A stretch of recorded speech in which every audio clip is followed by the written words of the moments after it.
podcasts you love. From people you trust. This is Twit.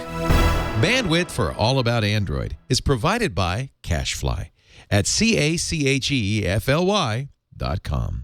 This episode of All About Android is brought to you by ProXPN. ProXPN is a virtual private network that allows you to use the internet the way it should be, anonymous and unfiltered. For 20% off your new account, go to proxpn.com/twit and use the code AAA20. That's AAA20. And by Prosper. Prosper is a peer-to-peer lending marketplace which connects people who are looking to borrow money with those who have money to lend. Visit prosper.com/twit and receive a $50 Amazon.com gift card when you get a loan.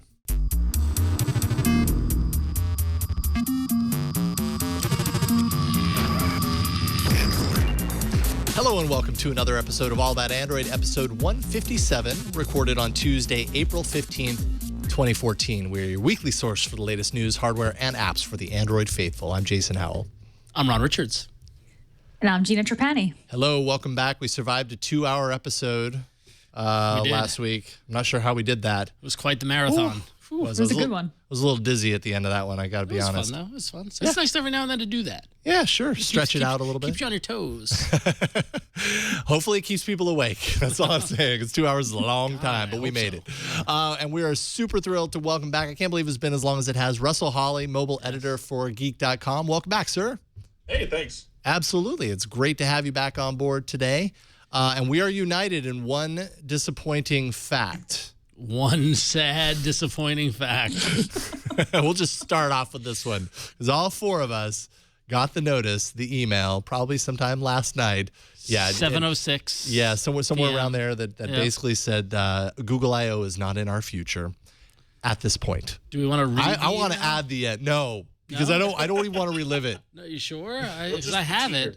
I was all excited because I was actually looking at I was testing my app that we're going to talk about in the arena, and the latest email that came into my inbox was Google I/O, and I was like, "Oh, look at that!" And then it was like the rejection letter to college. It was And what for me, I checked my phone and I had two email notifications, one for my work email and one for my personal, and they both said the Google I/O thing. One was from you on my work, and I read yours and it said rejection. And that was like, I started to fear opening the other one. I was like, oh, dear God. In my defense, the subject line is, your press request for Google I/O 2014. Yes. That's it. So it's already, it's like anything can happen. Yes. It says, hi there. Thank you for your interest in Google I/O 2014. Well, you're welcome. I'm very interested. Unfortunately, we have a limited number of press passes that are unable to accommodate your request. And then they tell me that I can register on April 15th for $900 and attend as a regular person. Denied. Yeah. The request denied. I love how these emails are in plain text. Like, it's just, there's no graphics, there's no HTML. Well, that's the Google way. Now, I took a screenshot of the email and posted it on Google Plus. So those of you who want to see the whole text of the email, you could see it there. But I do want to take a moment and thank everybody who was commiserating and giving sympathy and saying how much of a tragedy that was. And I appreciate everybody's support. Some very kind things about the show were said. They lifted you up. Yes, exactly. Mm-hmm. Even though, according to Nicholas Labar, apparently we're the second most listened to Android podcast. So that's how it goes. Yeah. That's how it goes. We got something to strive for now. Who needs Google I/O? I didn't want to go. Denied. Yeah, there's the full email. It's worth noting that Father Robert Ballester, I just found out, is a jerk because he got accepted. Yep. So, jerk. Well, no, I love you. I was going to donate to charity, but now I'm not. Now I'm going to keep that money. All right, fine. Victory run. There we go. This got to be a sin. Isn't gloating one of the sins? Wait a minute. Do you know Father Robert? So there we go. Who knows? Maybe we'll invite him on the show after Google I/O because he won't have better things to do. It just means that we all go to Moscone and we just go up against the glass. Yep. And we just go, oh. We'll bum change out in the front. Yeah, exactly. Spare change. It says, Gina, does this mean you're not going to come out west then, right? No, I'm going to apply to go as a developer and see if that works. Right. And then I got to dig up some money somewhere in order to make that happen. But that's cool. So yeah, I'm going to give it a shot as a regular attendee. Don't you have an app that's for sale in the App Store that people can? I do, but I have to tell you the application doesn't ask you do you have an app? What is it? I mean, it asks you for your company and it asks you about your eating preferences, but it doesn't. It's not like prove you're a developer. Right. Interesting. Or at least the first page isn't. I haven't made it through all of them. So I'll give it a shot. We'll see what happens. Hey, it's a couple of months away. Anything can happen. Anything can happen. Yeah, that's for sure. They could. It's not over until. I will note that the Google I/O where we got the tablets, was that 2 years ago? Galaxy Tab? Yeah, no, the Nexus. The Nexus that was 7s. 2 years ago. 2 years ago, I was initially denied. Yep. And then a week before, they're like, "Oh no, we can fit you in." So you never know. And that happened not my first year, but my second year. The same thing happened. Yeah. So you never know. Who knows? You never know. The Google gods might look down upon you and decide, "Hey, come have a really, really good time." And to the I closed the tab, so I don't know who did it, but whoever replied Sundar on my thread. Yeah, we don't need to do that as much. I want to stay off that radar. Well, let's hold the Sundar request for something really, really big. This is kind of low on the totem pole. I'm sure. Yeah, I'm sure it's not a Sundar priority. To be aware of me until he has to be. I don't know what that means either. There you go. Ron, you should have attached your YouTube video of you experiencing glass for the first time to your press application. Did you? He did. In the press application, the last field said, "Is there anything else we should know about you?" And I just put the link to the video. I thought that would be, and my buddy at Google was like, "Oh, that's a great idea." Like it was not great enough, apparently. If that didn't work, nothing did. Yeah. Clearly, I'm convinced Twitter's on some sort of blacklist because if that didn't work, I might have gotten a little too cocky because I could have put in I was the guy in this video, but I just put the link to the video. Hey Ron, I got your video, but really sorry couldn't have you come this year. Maybe better luck next time. Thank you, Sundar. I really appreciate you coming on the show. Just to personally even tell though us I don't like rejected. What you're saying. Yeah. There we go. All right. Sorry. All right, We've wallowed in self-pity. Well, if you are interested in going to Google I/O and you're watching this or listening to this shortly after we've recorded, you still have time. $900 is the fee. You can go to the website, register, and then if you're accepted, it's a lottery system. If you're accepted, then you'll pay the $900 or $300 if you signed up for an academic attendance thing. You can kidnap Father Robert. Actually, Father Robert just said in the chat room, if we aren't going, he's not going. Oh, there we go. Solidarity. I don't believe that either. Okay, maybe. Apparently, I'm gonna go get my watch. Yeah, exactly. Somebody needs to go, so you still kind of. The chat room is saying that I could dress up in a frock, and clearly they don't know me well enough because that will probably burst into flames. All right, so we have a lot to talk about this week, and apparently I didn't write down any of the T's, but definitely talking about Heartbleed, specifically how that applies to a certain version of Android. We have some Sonos news, which I thought was pretty cool. Big Google Glass news. Just a lot of cool stuff. Project Aura, Amazon phone, a ton of stuff. But let's get right to the news. All right, so Heartbleed, we talked about it very briefly last week, just to kind of warn you about it. Turned out there's a little bit of an Android hook here. This is the bug, of course, in OpenSSL encryption has been in the news all week. It turns out that folks running version 4.1.1 of Android are actually not immune to the flaw. Google had the flaw in this version, shortly thereafter released the next point version and beyond up to our current version. Every other version of Android is not vulnerable to Heartbleed, but it kind of poses a very interesting dilemma, which is this is an old version of Android. It turns out a lot of folks are actually, millions of people are still running this version of Android on their devices.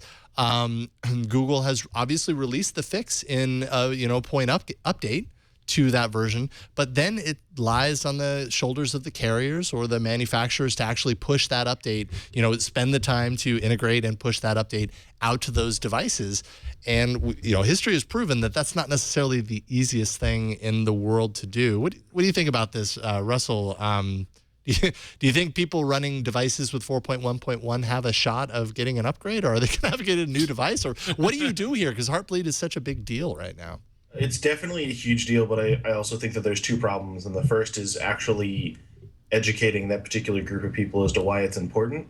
and the second is actually getting a fix. And it's really, I can't imagine that most of these phones are going to get a fix anytime soon. I really think that most of these phones are probably going to stay that way until they get replaced by the user.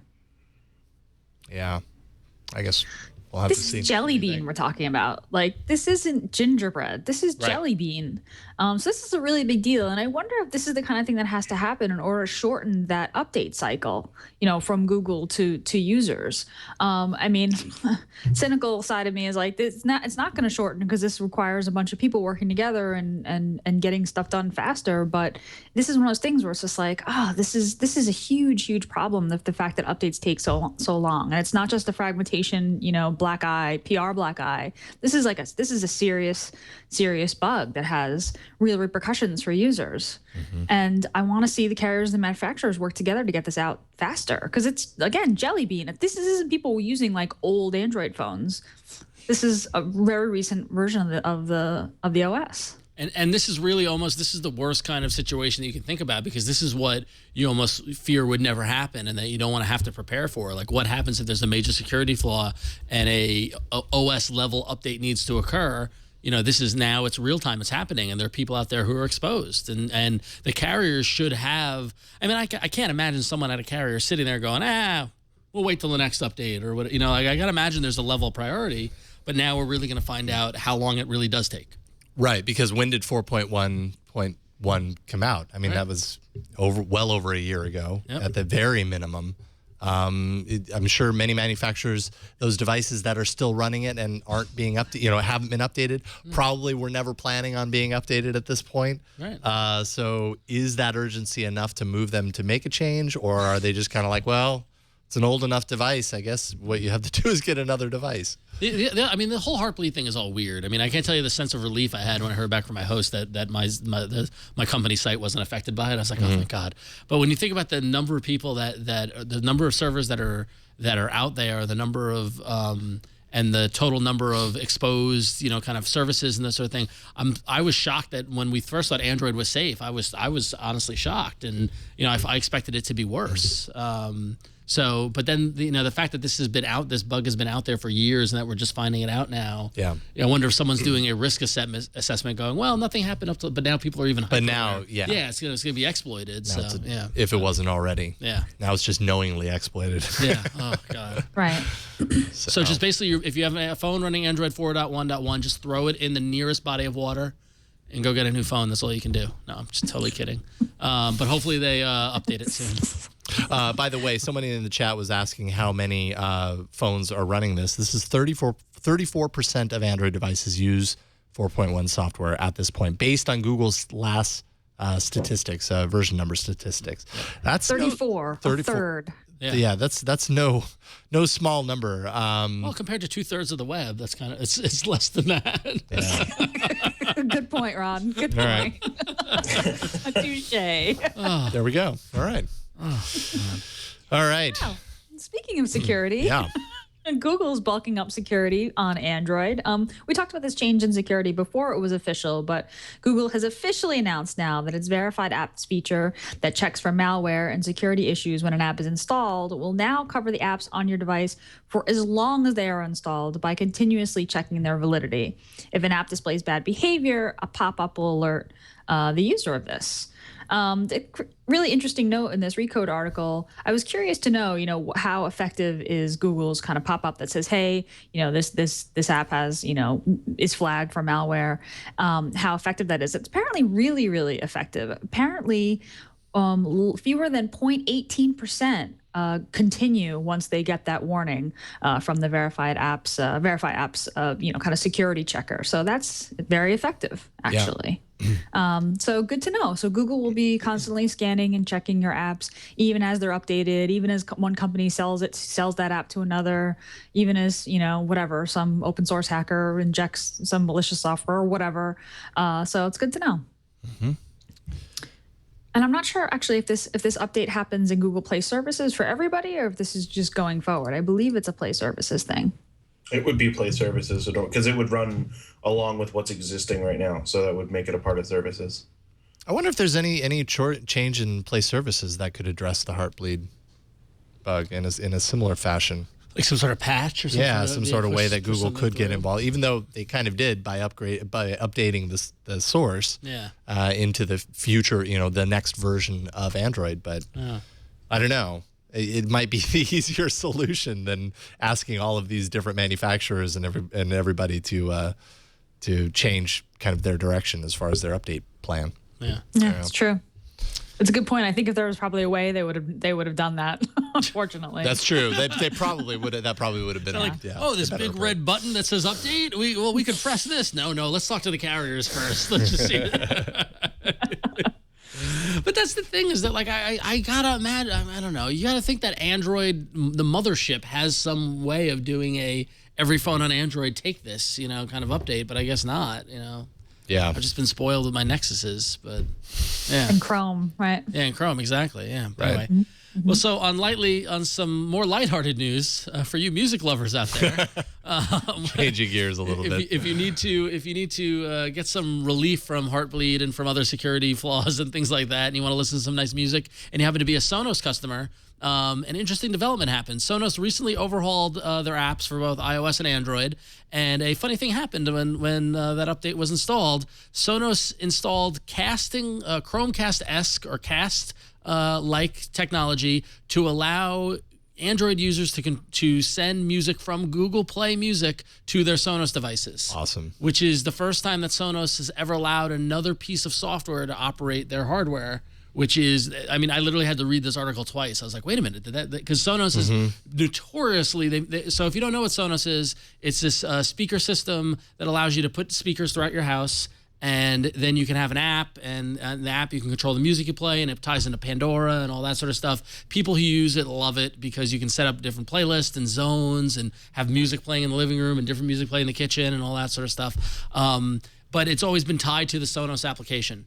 But now the fact that they're kind of, I don't know if they're riding the coattails of Chromecast, they're just getting on the casting bandwagon, but they've created their own kind of casting technology so that Google Play Music can feed music to the hardware, which is fascinating. So, yeah, it's awesome. Yeah. It makes me want a Sonos even more because that was actually one of the things that was kind of limiting me from getting one. Yeah, I've had the chance, the pleasure of playing with a Sonos a few times, and it's just a great system. But again, the app kind of approach sometimes isn't the best approach, and it didn't have play music functionality into it, and I'm big into the all access now. So I think we're probably getting a Sonos with this news. It always felt that there were two things that kept me from getting Sonos. One is that I always felt that the platform was a little more closed than I would like it. The fact that it was all tied in, it was Sonos specific. Also, I live in San Francisco and have a very small apartment, so I don't really need like I have a stereo and that fills the number. Right? Like, yeah, right. I don't have a big house and all that sort of stuff. Fair enough. So it stopped me there. But yeah, so it's neat to have them. This casting thing might it's got legs. Google might have something with this casting thing. They might, but it's not. It's also interesting to keep in mind that Google Play Music has also been kind of closed when it comes to letting third-party apps do stuff. And what's interesting about the Chromecast mechanism here is that it's not the dial protocol that's sending the information. It's actually a separate protocol that Google has whitelisted specifically for Sonos. So it's using the same cast commands, but it's actually using a different underlying protocol, which means Google has, at this point, established a precedent where more than just their protocols can use this command set, which is interesting for a different set of reasons. Absolutely. Well, yeah, because it's not Chromecast. I mean, it absolutely it looks like Chromecast. It looks like when you're in play, but it's the cast button, right? Yeah. And then the Sonos is just listed in the same dialog that your Chromecast device would be, or that your Chromecast would be listed. Correct. Yeah. But it's using a different protocol underneath. It's interesting. So the Sonos is actually broadcasting itself on the network as a cast compliant client, but Google is a whitelisted Sonos to use a different protocol underneath. That's really interesting. I was kind of excited. I just assumed that they had implemented the cast protocol, and that's how they got it to work. I didn't know about the whitelisting business. I have kind of mixed feelings about it. On one hand, I'm like, I'm really glad these two companies can work together. On the other, I'm like, oh, why don't we just use one standard? Maybe it's cast, maybe it's something else. But either way, great. Dial may not be able to do the highest quality audio, So like you can do dial to send audio to your TV and it's pretty good, but it's TV speakers. And when you deal with the speaker, especially the wireless audio quality that Sonos deals with, it's entirely possible that dial can't handle that. Oh, interesting. I mean, I don't know enough about it to be sure, but that would be my first guess as to why it's not using dial, because there's no technical reason for it not to use dial. Huh. Interesting. Yeah. Cool. Well, maybe I'll get one and we'll talk. Well, we show can it do off. We can do a live demo. There we go. Probably I think you have to, anytime Jason. soon. It's free. It's for the work. It's for your job. It's what it. Yes, exactly. I'm gonna have to write it off. Right It's now. tax day, right? I'll do it right now. We'll write it off of my tax. You already have a Google Glass. You don't need to get a Sonos. So there you go. That's true. Speaking of Google Glass. How about that segue? Hey, thank you for that, Ron. Some very significant glass news this week. First, if you want to buy glass, now's your chance right now. And by now, Literally I mean, right now. if you're watching this even a day later than we recorded it, it was then, not now. It was then now. You can right now, that is Tuesday night while we're recording this episode, drop $1,500 and buy your own pair of glass. Anyone can do it. You do. Good to note that there's the 30-day return window, so you could buy it, play around with it, see what you think, send it back. Decide if you think it's a good idea or not. Before we get to the second bit of news, what do we think? Because everybody always asks, should I buy glass? What do you think? For anyone who's had glass, Russell, I'm sure you've had this question about 1 million times a day. What is your advice to people when they ask you this? If you are a casual user, it is not worth $1,500. If you are interested in trying something new, if you are a developer, if you are in love with the idea that you can offer feedback to a company and they will actually take that feedback seriously and implement changes based on that feedback, then it is worth at the very least considering. Because that's a big thing that I found here with Glass is that they have an entirely separate forum that they use for feedback and things like that, and they're incredibly active there. And a lot of the features that we have on Glass today have come from that forum and from users interacting with it. I do like the idea of Google letting people put their money where their mouth is, where so many people are like, oh, I can't get an invite or I want glass or whatever. It's like, well, now you can, I don't know, the 1 day kind of flash sale on tax day is a little weird. But I can't tell you the number of people who have asked me, did you buy one? Are you going to buy one? My answer still is no, for the reason that, basically that Russell said is that and Russell, you bring up a great point. I would love to be a part of that feedback loop and that kind of that discussion that's happening and all this stuff like that. But for me as a user who I'm not developing applications and I'm not working with it, it's just not $1,500 is not practical. I'd rather save my money for my watch this summer because I'm not getting one for free. So. That's the thing, right? They're sticking to their $1,500 guns, which they kind of had to, right? If they had done this flash sale and said, okay, it's $1,000, everybody, all the explorers that have spent $1,500 so far would be like, WTF. So they can right now in explorer mode, they kind of have to stick to $1,500, but it's such a crazy, it's a very large amount of money. And if you're not sure, then you probably don't want them. Yep. Right. I mean, I think that if you if you really want them and you've got $1,500, you've got a tax refund, or you've got that money laying around, then do it. But if you're not sure, I agree. I would say to wait. I mean, it is. I mean, if you do that is a lot of money. I mean, it's not an exorbitant amount of money, but for $1,500, I can go to Hawaii for 5 days, or I could, like any number of things that you could do. That you spend your money on that. I could buy probably like a good 1983 K car. I could probably get for $1,500. It was weird when I thought about it, like when I actually sat down and mapped it out, including like the frames and the separate lenses that had to come with the frames. This is the most expensive piece of technology I own that's not my car. Yeah. It's more expensive than my television. It's more expensive than my laptop. It's more expensive than the desktop that I put together for work. And in some cases, those things combined. It is the most expensive piece of technology I own that is not my car. And that was kind of jarring when I sat down and like actually did all the math. Because I have the stereo earbuds that go with it and the frames and everything. I mean, $1,500 was the cost of entry, but I have certainly spent a great deal more since then. Sure, absolutely. And actually, if you get in on this deal, they throw in, what did they say, a pair of the nicer frames you have your or choice, lenses? Yeah, you have your choice between any one of the glass frames or one of the shades. So like the first set of Glass Explorers, it came with a set of shades and the clear shades that I don't think I've ever seen anyone use. No one seems to use this. But you still got the shades, and then they switched that out for the mono earbud. I see. Came with it with version 2, and so now that they've actually got the glass frames available, you have your choice between any one of the frames or shades. There you go. So that is that. Decide as you will whether it's worth it to you or not. Maybe this will push you over the edge, though. The KitKat upgrade that Google has promised is rolling out to Glass. It's happening right now. If it hasn't happened already, Russell, do you have it on your list? It's happening. It's a lot happening right now. Like in this moment. There you go. All right. So yeah. Oh, cool. So you're running KitKat on Glass. It feels exactly like the other one. I was gonna say it feels the same. There's a new boot animation. The A for Glass kind of shows up first, and then Glass pulses in, and so that was kind of neat. It definitely feels just as smooth. It doesn't feel any different when navigating the interface. Which it always felt pretty responsive. I have to give it props for that. Glass was always super responsive. Yeah, the big thing I think is going to be the battery life difference, and that's going to be weird for me to gauge because I already, I get up at 6 o'clock in the morning and I put them on, and I don't put them on the charger again until 10 or 11 o'clock that night. So I already get an actual full day out of them, unless I'm out and about doing like 2 hours of navigation with them or something like that. Wow, man, that's pretty impressive, I have to say.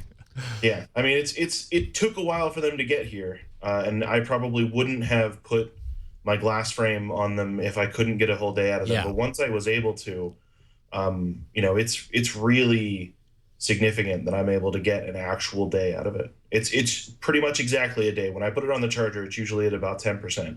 Wow. That's perfect. And that's all you need. As long as that doesn't peel back and then suddenly it's creeping into your waking hours, Right. and everything, because that would get really inconvenient really fast. So are you doing normal syncing of pretty much all the standard things, text, Gmail? Have you peeled back your usage of it? No, I turned off Twitter because getting Twitter notifications in my eyeball was just stupid. Yeah, agreed. But I kept Hangouts on, and I have found that it drives my wife crazy when I use that, because if I'm like playing a game or something like that, I will use it to respond to people while I'm playing. But then it ends up just being me talking out loud to myself while I'm in the middle of playing a game. So that's kind of funny. But otherwise, my usage has been exactly the same. Anytime I leave the house, unless I know exactly where I'm going, it gets used for turn-by-turn navigation, which has been a huge difference for me. It is so much. I'm a terrible driver, and having this instead of like my phone in the cup holder or in a suction mount or something like that has been way safer. Cool. All around, I definitely don't think that my usage has changed any, though. I like that use case is that Google Glass while driving has made driving way safer. It totally has. Yeah. And I say that to everybody, is that there is, I have used just about every form of GPS possible because, like I said, I'm just not a very good driver. And this is by far the safest for me. Awesome. Cool. Well, cool stuff there. Just real quick, as far as the KitKat upgrade, just a couple of other things. Photo bundles for easier navigation of your photos, which if you've navigated through Glass, that timeline can get really full really fast. So that will probably make things a little easier. Voice command sorting based on the frequency you actually use them. So I imagine how it sorts those commands on the screen for you. And this seemed like a big one. I'm curious to know what you think of this, Russell. Video calls being removed. They just said people weren't using it that much. So this was something where video calls on it have just never been particularly good. Yeah. It's unless you're in like a great wireless network, video calls have been kind of weird. If you're on a mobile network, video calls are almost impossible unless you're on like the best of LTE networks. So I personally think that they made the best decision, but I know that there are definitely environments where they had already insulated against those weaknesses, by making sure that the wireless networks in those areas were great. I know that there were a couple of medical professionals who were using it for their practices, and the video call was a big part of that. So I hope that it comes back quickly. I hope that they figure out what exactly they need to do for the people that use it. But I honestly can't say that I've used it more than twice in the last year. Yeah. Maybe to show it off more than anything. Yeah, it seems like one of those, like, because people aren't using it because it's probably, you know, either A, there's some fundamental problem with the interface or whatever, and that's a convenient excuse, or like you mentioned, the limitations of the hardware, and that sort of thing makes it, right idea, wrong time almost. Yeah, potentially. So, yeah. I mean, you have to think about it like this. It is streaming video on hardware that is less than a Galaxy Nexus in a world where we have HTC One M8s. Yep. I mean, the video quality there is just not the same, and that's a noticeable thing now. Absolutely. Really good point. Well, cool stuff. There you go. Google Glass. Maybe you'll be one. If you end up picking up Glass, send us an email, aaa@twit.tv, and let us know once you get them and play around with it for a little bit. Let us know what you think about it. We'd love to hear your thoughts. Let's thank our first sponsor of today's episode. That would be ProXPN. ProXPN is a global VPN. It's a virtual private network that works with almost any internet connection. It creates a secure encrypted tunnel through which all of your online data passes back and forth. Any online application can actually work with ProXPN, including your web browser, email, file sharing, instant messaging programs. They all work. ProXPN keeps everything you do online hidden from prying eyes, disguising your physical location and giving you unfettered access to any website or online service, no matter where you live or where you travel to.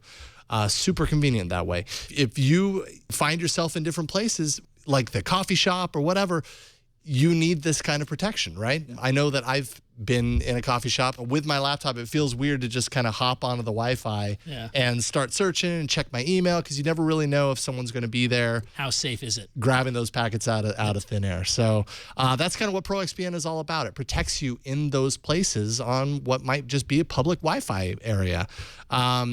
You have complete online privacy through a 512-bit encryption tunnel. It works via OpenVPN or PPTP. You actually choose the protection that you get. Protect yourself against your ISP's 6 strikes rules, bypass internet filtering, blocked websites, bypass geographical restrictions for internet content and online video. I know I've heard of this with worldwide servers in the US, UK, Asia, and more. Definitely heard about getting access to this video content that might not be in the US or might not be in another country by using VPN. ProXPN software for Windows and Mac actually offers advanced controls. You can select ports, connect at startup. You can even select which programs should be shut down if your anonymous connection is ever interrupted. ProXPN also works with your iOS or your Android device, allowing you to use your data plan or public corporate Wi-Fi with complete and total privacy on the go. There's actually a great ProXPN app for Android in the Google Play Store that supports OpenVPN. I've played with it, and it works really well. It stays out of the way. It just kind of hides up there in your notification panel, and everything that you're doing is tunneling through OpenVPN. It's super handy. World-class customer support, and actually, Twit Network's Steve Gibson, Security Now, gave it a great review, and you got to trust his opinion on this stuff. He knows exactly what he's talking about. So here's what you can do. You can go to proxpn.com/twit for more information and to sign up there. ProXPN premium accounts are normally $9.98 a month or $74.95 for an entire year. We've got a special offer, though. Use the code AAA20, that's AAA20, to receive 20% off for the lifetime of your account. That's less than $5 a month on the yearly plan. And if you're not satisfied, you can cancel within 7 days for a full refund. So there you have it. Go to proxpn.com/twit, sign up with the code AAA20. That's AAA20. And ProXPN does accept payments through Visa, PayPal, and Bitcoin as well, if you prefer. And we thank ProXPN for their support of All About Android and the Twit Network. You guys are great. I was in a Japanese restaurant in Japantown in San Francisco, and when you walked in, they had a sign that said, "We only accept cash and Bitcoin." Oh, okay then. Yeah, I was like, cash and Bitcoin. Yeah, I was like, all right then, there you go. Bring on the ramen. I want to know how many people have paid with Bitcoin. I thought about it. I wasn't with a group that was like, I was with a non-techie group, so I'm like, I just kind of observed it and then moved on. But I kind of want to go back and ask the dude. How many have paid with Bitcoin? Yeah. One. Yeah. But they take it. But it was a really good one. There's one guy, but he orders every day. Yes, exactly. And he asked, and so we complied.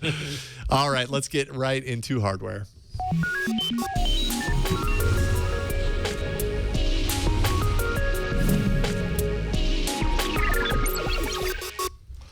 Let's talk about Project Ara. I'm kind of excited about this. It's getting real at Ara's first developers conference today, which streamed in full online. The team leader, Paul Aramenko, told attendees and watchers to expect its first phone, the Gray phone, to go on sale in January 2015 for $50. Okay, $1,500, $50. It's called the Gray phone to keep it drab and gray in an effort to get people to customize it as they prefer. Android doesn't currently support modular hardware, which is what Project Ara is, but he did say that being part of Google means that drivers are due out in December. The Ara chassis that holds the components together should last 5 to 6 years, and the components stay attached thanks to electropermanent magnets. And another developers conference is scheduled for July and a third in September. I want this thing. What do you guys think about this? Do you want this? I wouldn't buy glass, but this I would buy. $50 for a phone you can put together and take apart and add parts to. It sounds just so much fun to me. Who do I give my Bitcoin to? That's what I want to know. I love Project Ara. I want my hands on it so badly. If I'd known there was a developer conference, I would have watched the stream. I'm very jealous that I didn't get to see it. I'm sure actually they put them up on YouTube. Yeah, no, yeah, exactly. Yeah. So. Catching it live is one thing. Yeah, but I'm all about it. Oh man, I mean, low cost to entry, cool kind of breaking the trend approach to phones. I think it's awesome. The more I hear about it's so funny because when we first heard about Ara and we first talked about it, it was kind of like, yeah, all right, whatever. This sounds interesting. I'll believe it when I see it, and it's probably going to suck. And that's what you said. Okay, I was all about it from the get-go. I was with Jason. I've totally done a 180 on this. The first I was like, this is insane. And now I'm like, I want 10 of these all over my house. Thank you, Brian. Someone in the chat room Sparkling Cyanide or somebody can get me on this. When Ara first came up, I was like, this sounds so cool. And the more and more we saw the photos and everything, I think it's really cool. I think and I always thought it was an interesting concept. I just didn't see it going anywhere. I didn't see it like really taking off, catching fire. But the more I see about it, the more I can kind of understand. The more the vision kind of completes itself. What do you think about this, Russell? I am cautiously optimistic. Yeah, I think that the idea is remarkably cool if they can pull off a $50 phone, even a $50 phone that doesn't do much, like maybe a $50 phone that is as functional as, say, the Moto G, then that would be a really amazing accomplishment in and of itself. I really struggle to see them reaching feature parity and quality parity with some of the flagship phones that we have for a long time, though. Yeah. Yeah, I mean, I think the reason why our initial reaction, Jason, was like, this is, not such a great idea is because, at least for me, I was thinking consumers are never actually going to buy this and use it for their phone, which may still be true. I mean, I've sort of broadened my perception of Ara now into just the idea of like, this is a $50 internet connected device that you can add the components that you need to it and make it do lots of things. It can be a baby monitor. You can fly it up in a balloon and take photos. You can add just the components that you need to do the thing that you want.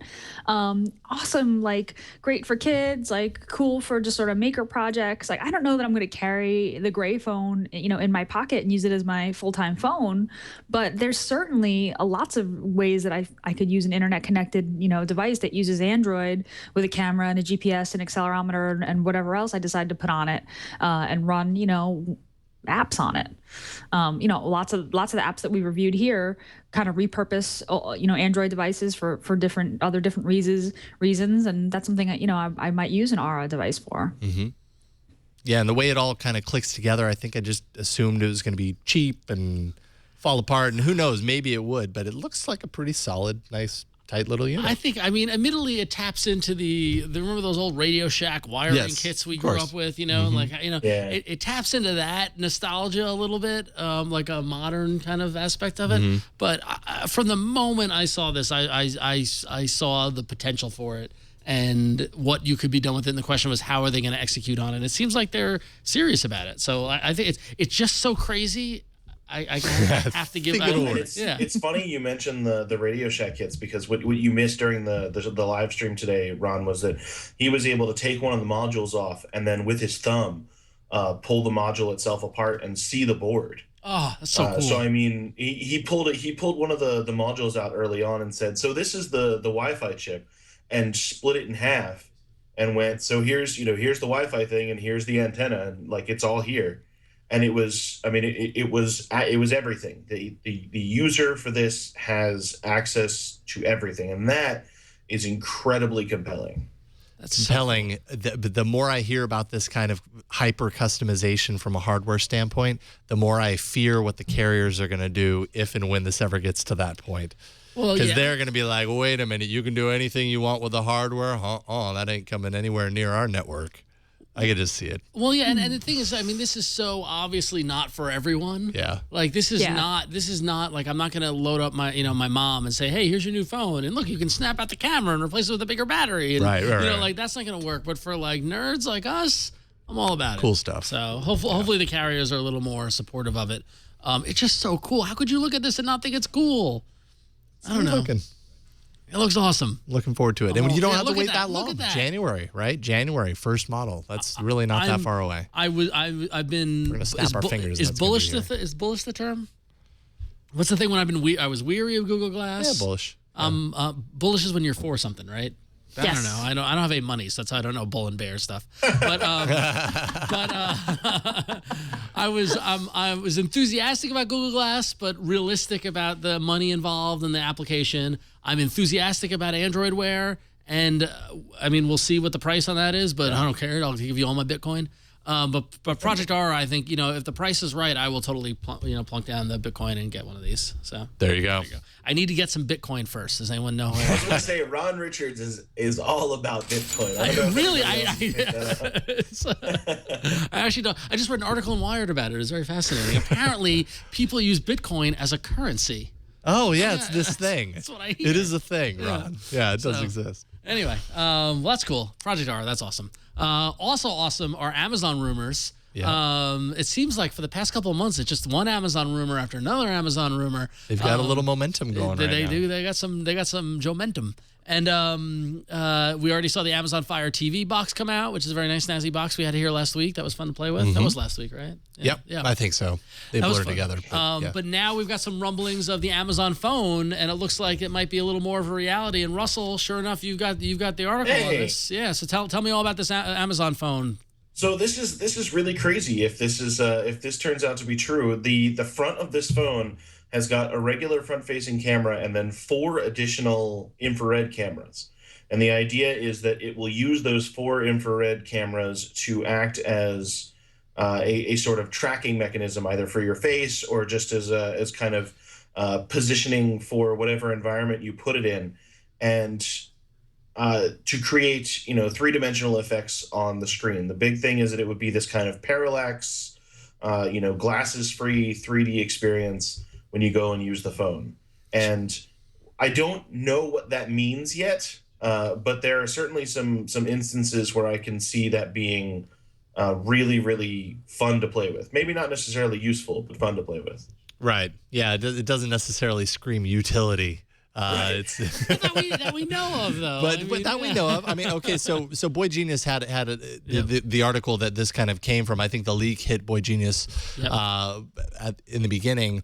4.7-inch 720p display, so not a 1080p display, but Amazon, you have to imagine is going to roll out more of a budget kind of style phone versus a big whatever they call hero phones. You have the 4 IR cameras, of course, the 13 megapixel rear facing camera, another front facing camera, like you said. And about the 3D, it says many of the home screen and lock screen elements will be 3D. Many of the core apps will use it too, like maps. So you'd have some sort of like perspective shaping in a map, which would be interesting. Also, while shopping, the user can see different sides and perspectives potentially of let's say an object before purchasing, which I guess could be handy. I don't know. It sounds interesting. Cool. I reserve judgment, but it just kind of feels gimmicky. It feels superfluous.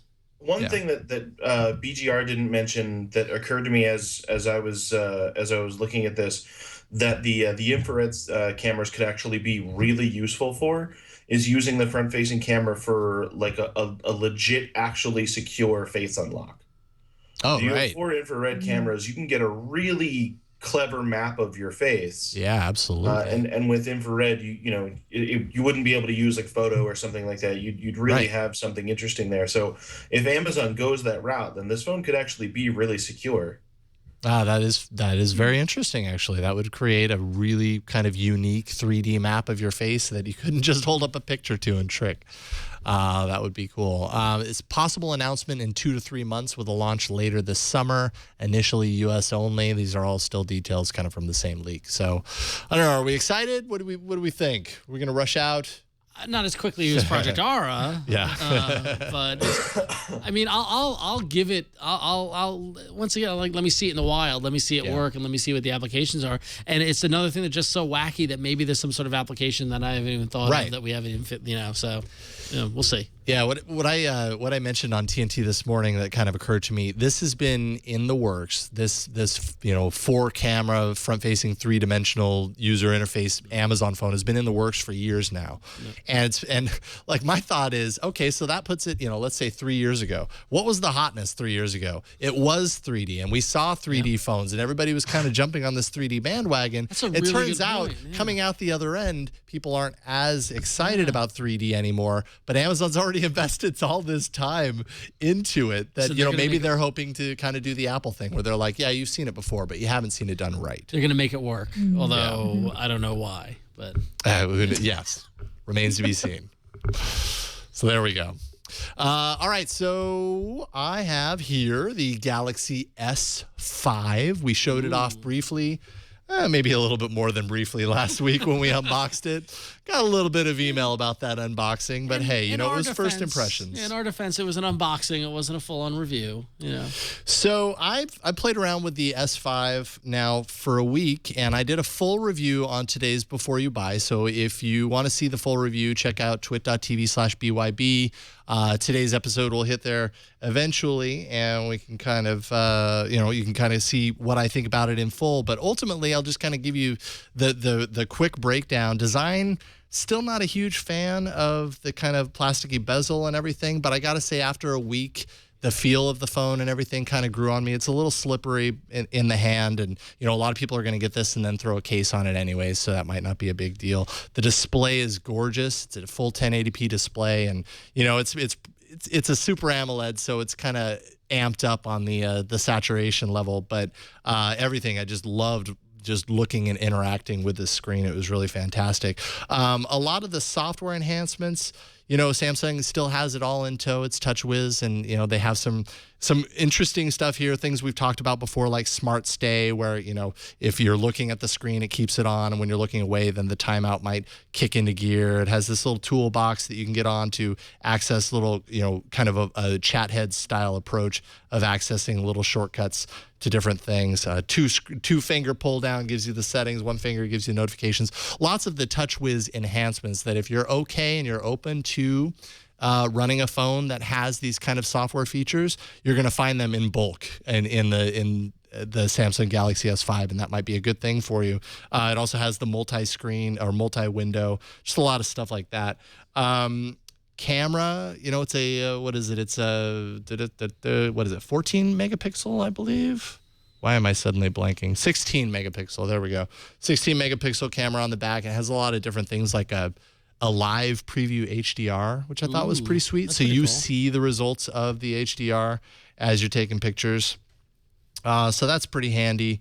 Again, go into settings for your camera. Look at all that. And boom, gives you this big grid, which you got to really know what you're looking for and where it is. Otherwise, you're going to spend a while staring at this for quite a while. That said, though, is there take good pictures button? That depends on which one of these takes the pictures that you like. The don't suck button. But in comparison to the stock Android phone, that is a little, once you figure out what everything is and what everything means, that's a lot more easy to get to control than the circle. Than the embedded menus and stuff. Oh, yeah. HDR that applies to photos and video. camera, so I thought that was kind of neat. It can record 4K video, which I recorded, and the file size was massive, but it looked great. It looked as good as it's going to be coming from a camera phone. I will say one thing: it has kind of the after the fact focusing, where you can kind of, if I take a picture close enough to you, Ron. Let's see here. Do I have this mode on even? Let me see if I can. Selective focus. So I'll turn it on. You guys aren't going to see this, but I'm going to focus to Ron. Let's see here. You have to be a certain distance away, and then it'll process it. And sometimes I had really great results with it. Sometimes not so much. Well, there we go. Okay, so see how it blurred out the background and kept you in focus. So that actually worked that time. I had other times where it really got thrown off, and you never really knew what you were going to get. So there we go. These are some of the photos from the before you buy. Good light. In good light, the pictures were amazing. Were really sharp and clear and everything. HDR off and on. You can kind of see it. You can kind of see the difference in the lights, right? Yeah. They go from blinding to somewhat more tame. Yeah, you can see the Twit logo. Yeah. Yeah, you see Steve Gibson kind of appear on the monitor and everything. Low light, a little grainy in low light, but it was okay, I guess. I got a lot of smeary pictures in low light. This is one example of where selective focus didn't work. The poles should be in focus. Everything else should be out of focus. And you can kind of see the control, like the tech down there at the casing kind of is sharp, but Leo's out blurred. So, Lisa's office is sharp. So it's not always something that you can completely depend on, but still. Ultimately, if you want to check out the full review, I'm not going to go through everything here, but before you buy, twit.tv/BYB, I ended up giving it a buy. I actually thought after a week, it's a pretty darn solid phone. It has its issues. Every phone does. And again, I stand by the fact that, sometimes the plastic approach, it's not for me. Might be for you, though. And I've heard from plenty of people that say, I love the plastic approach. So there you go. Were you influenced by the reaction to our No, of course I wasn't. No? Okay, I'm just curious. I don't know, because sometimes enough of a response from people who are pro something get me, like a lot of times, like stuff I've looked at critically, I've heard back from people like, I really disagree with you. This is why it all works. Right. I'm like, oh, okay, maybe I should look at it in a different light. I suppose that's the hard thing about reviewing hardware, right? Is putting your own subjective kind of viewpoint out the window and reviewing it from everybody else. Like, I have my own preferences. Right. I like the Nexus 5 because it gives me the Google experience approach, on a software and it's the best phone on the market. Ron said it.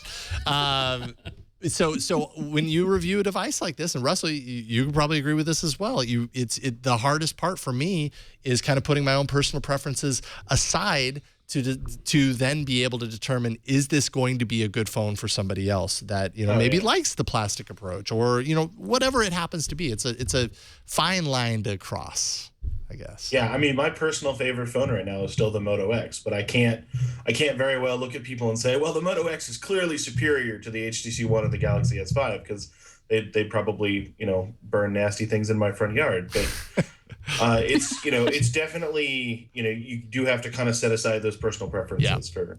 Are we at the point of phone allegiance causing burning effigies? Well, if some of the comments and emails are any indication, it's very possible that we are. You're going to come home to a Nexus 5 burning on your lawn. Boy. No, they'll take the whole yard and write, I strongly disagree with your opinion. It's fire. Yeah, -1. Right. Do not like. -1. Do better. So there you have it, the Galaxy S5 review. Cool. I hope maybe that surprised people. I don't know, but there we go. And how about an email, Gina? Yes, we have an email from Jim. Jim writes, I am a blind user depending on speech output to read anything displayed in my use of technology. I also happen to be very into technology. I want to thank you for bringing up the concern, as I was thinking the entire time of accessibility in the context of last week's design conversation that we had with Kevin from Foursquare. Tumblr. Excuse me. Thank you. Sorry. As visually impaired users, Jim writes, we depend on our technology even more at times than sighted people do. There's always more of a question mark hanging over our heads as to, will we be able to use something? Will that device or platform or app work for us? Of course, the thought of thinking outside the box in terms of design, ignoring standards, makes us shudder. Standards can often lead to a good result for us. Not always, but they have a great potential to. The Pocket Cast app mentioned actually is very accessible. Jim writes, I was happy that Kevin talked about an intention to give more attention to accessibility, but I wanted to point out that his mention that another app probably has some keyboard access way to navigate that misses the mark. That is because most modern Android phones, of course, do not have a keyboard, and we depend on the touchscreen and the accessibility gestures and Explore by Touch with TalkBack to use apps as well. I appreciate Kevin's intention and figure he probably hasn't looked into it much yet at all. Jim. Great email. Great point. It's so hard, I think, as reviewers and even as a developer myself. I totally got called out on accessibility in my own app to remember, like, these platforms build in these ways to, these standards and ways to make your app more accessible. And sometimes it's just, lack of resources or lack of awareness, or, you're just rushing to ship that you don't do it. But Jim brings up really, really great points. Yeah, anytime any talk of accessibility comes up on the show, we get a lot of emails from folks who are like, "Thank you for bringing that up," and it goes to show you, folks who can see very well and folks that can hear very well, have all their senses to them, aren't the only users of these devices, and developers that cater to that have an extra kind of advantage because they're developing for a group of folks who want to use that kind of software just as much as everybody else, but in many ways are not catered to. It's a dedicated audience that is very passionate and evangelical. So Sure. I think it makes sense to accommodate them in all facets of design. And too often it's easy to just kind of overlook them. Right. So I think it's great because the paradigm on the platform is that you do this thing, but maybe that thinking outside of your own situation, maybe that thing isn't quite so good. Coming back around to that. There we go. A different point of view. All right. Okay. So let's thank another sponsor of today's episode, and that would be Prosper. If you knew that in 72 hours you'd have $35,000 to cover your needs, what would you do? Would you pay off high-rate credit cards? Would you start a business? Do that home improvement project? I know all about that. Fill out an easy online application, provide a few details, and see a rate online almost instantly with Prosper. Prosper offers low fixed rates, unsecured personal loans, no collateral required, has multi-year terms available. If you bought a new house, I know I have, needs a new heater, needs landscaping. Oh man, I just did the weed whacker, but that's just not enough. It's not enough, people. I need landscaping at my new house, not just to get rid of the weeds. So I could use a loan like this. Prosper is Silicon Valley's answer to personal loans. With Prosper's innovative peer-to-peer lending process, there are no outrageous fees, no raising interest rates. You'll never set foot in a bank. And that's beautiful. Prosper has more than 2 million members, lenders, and borrowers, and over $1 billion in funded loans. $1 billion. So peer-to-peer lending, pretty easy to understand, especially for us techies, is distributed funding of your loan. You take what you know about peer-to-peer services, online, content delivery, file sharing, all that kind of stuff, where it's pulling all of this information from many different places and creating one packet for you. It's kind of the same with peer-to-peer lending in the financial world. Peers lend that money to you, and that's thanks to Prosper. Just go to prosper.com/twit to check your rate instantly without affecting your credit score. And for a limited time, Prosper is offering Twit viewers a $50 Amazon.com gift card when you get a loan. Go to prosper.com/twit. That's a special site just for our viewers. That's prosper.com/twit. Up to $35,000 in just 3 days and receive a $50 Amazon.com gift card when you get a loan. Prosper.com is not affiliated with Amazon. For gift card details, do visit prosper.com/twit. And we thank Prosper for their continued support of All About Android. All right, should we do it? App time? Yay. Okay, let's do it. We've decided as a For team. some reason, I like the app time. App time. App time. I feel like that's a show name. App time. What time is it? Have I already named the Android app show? It's app time. Android Happy app hour. time. Android I app think I time. like it because it sounds like nap time. I'll be honest. Don't fall asleep on us. We still have some show to get through, Ron. No, I'm excited about the show. I just like naps. Okay. Anyway. Facebook, Gina. Facebook. Our favorite Facebook. Pay thing. attention, Ron. Stay awake. Facebook is turning off or will turn off messaging in its mobile app, forcing users to download its separate Messenger app. This change, I believe, is happening throughout Europe now. Will happen in the U.S. I think, there will be a it's few already happened. exceptions. It's already happening. So basically, when you go into messaging, you'll get kicked out into their Messenger app. There are a few exceptions to the rule. Lower-end Android devices with memory constraints will still have messaging in the Facebook app. Windows Phone and tablet users, and messaging will remain inside Paper, their news app.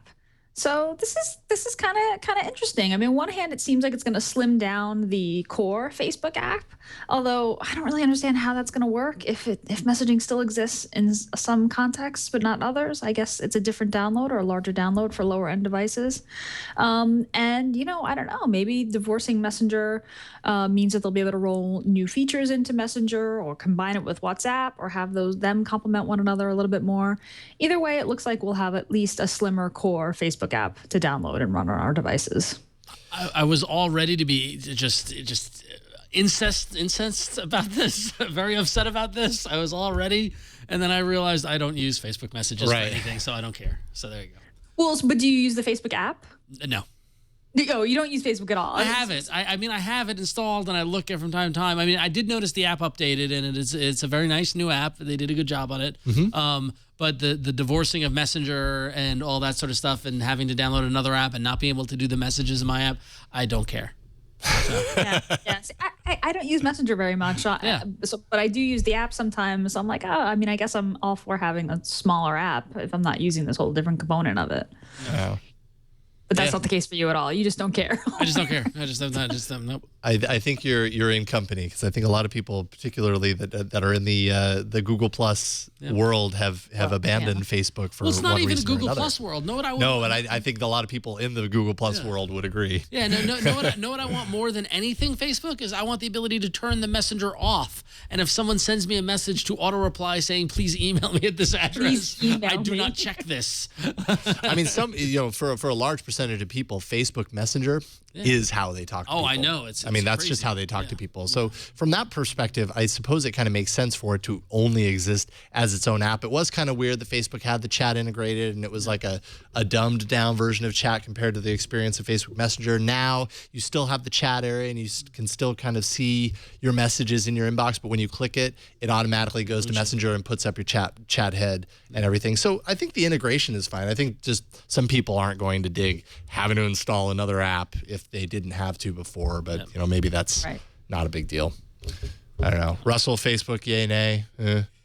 It's weird for me because like for reasons passing understanding, my dad uses Facebook chat, and he's like the only person that I know that uses Facebook chat and like nothing else. So I have to keep it there so that he can message me because text messaging is hard apparently. But yeah, so it's weird and frustrating for people who are so used to other platforms. But I guess that's true of anything. Yep, absolutely. Yep. Well, speaking of platforms, one little platform just kind of stepped up and kind of surprised me, I'll be honest. Yeah. The folks at Dropbox rolled out a couple of apps, interestingly enough. In addition to finally, and we're going to talk about this in the arena a little bit, but finally rolling out Mailbox for Android, which I'm very excited about. They also rolled out Carousel, which I cannot talk about without thinking of that season 1 Mad Men presentation with the Kodak. It's it's not a slide projector. It's a carousel. I'm gonna burst into tears and flee the office any minute now. Yeah, exactly. But yeah. So Carousel is a photo gallery application that houses basically. With we all know Dropbox is this great file, kind of a cloud-based file management service where you can upload files into the cloud. A lot of us use it for Dropbox for Business, where we share files. And I know on our day job where we're transferring massive, huge art files, which have huge files. Dropbox has been a godsend because we can get I love Dropbox. It's fantastic. But so now what they're doing is they're trying to link Dropbox. It seems as if they've already conquered the business user and the casual user. Now they're trying to link Dropbox to your home. and to your kind of personal life. So now the idea being is that you can store all your photos in the cloud on Dropbox and then use Carousel to access your photos, which live in the cloud on any device, on any Android-based device or any device. And then same thing with Mailbox, which will basically store your mail in the cloud on Dropbox and allow you to access it via the client, which is snazzy, and I'll show you in a moment.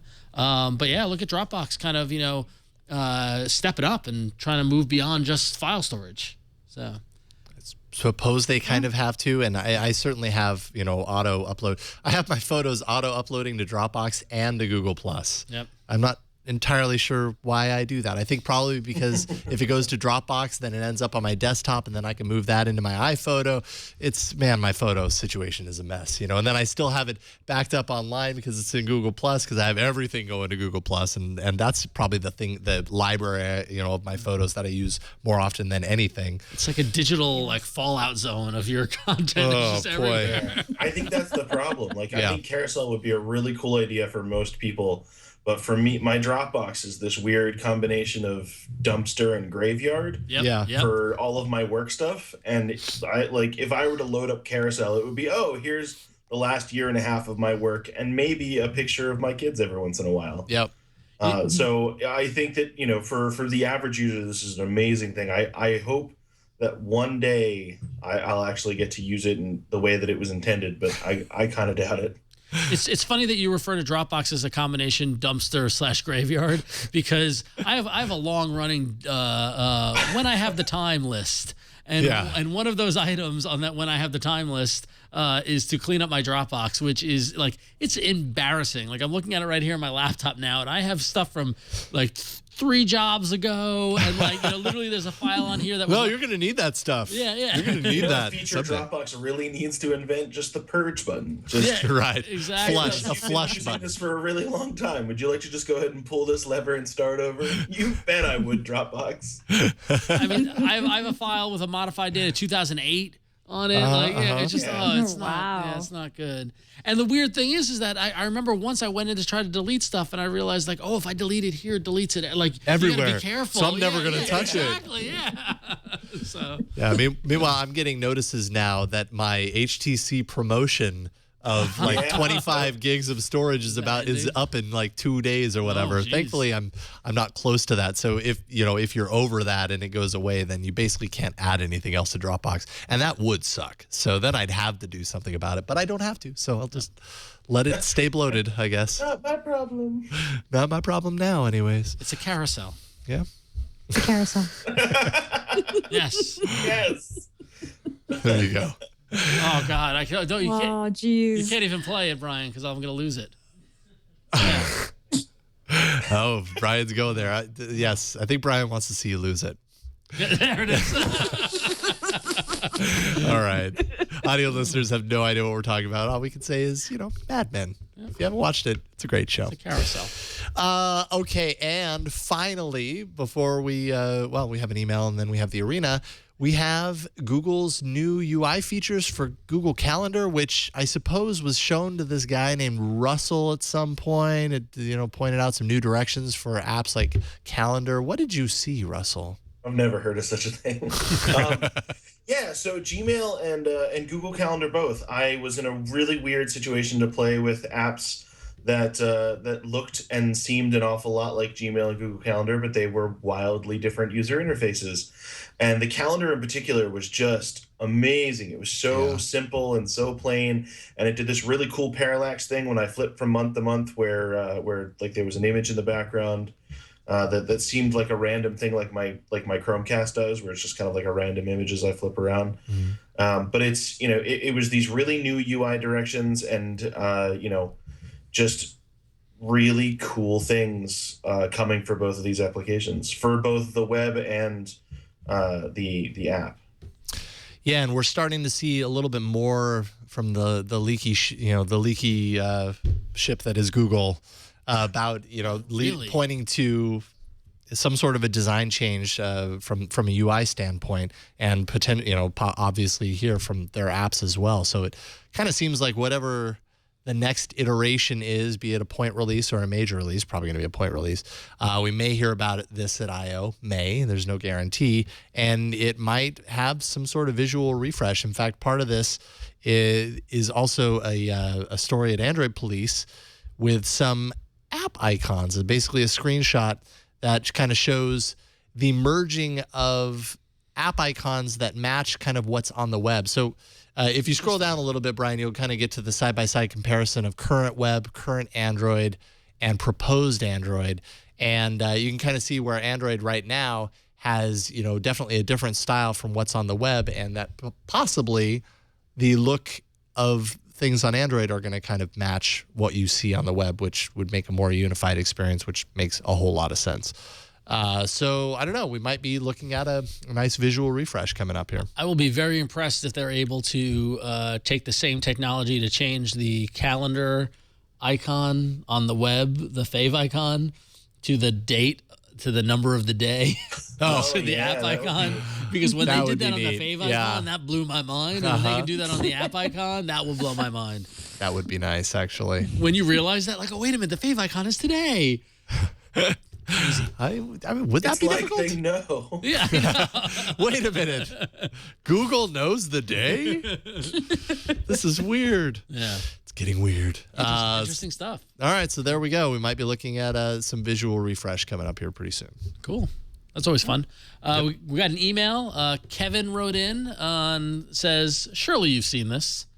Oh, we have. And yeah, we have. We meant to talk about it last week. We ran out of time. And he's referring to an article about a best-selling app. I don't know, Brian, if we could pull up the article that he says, surely you've seen this.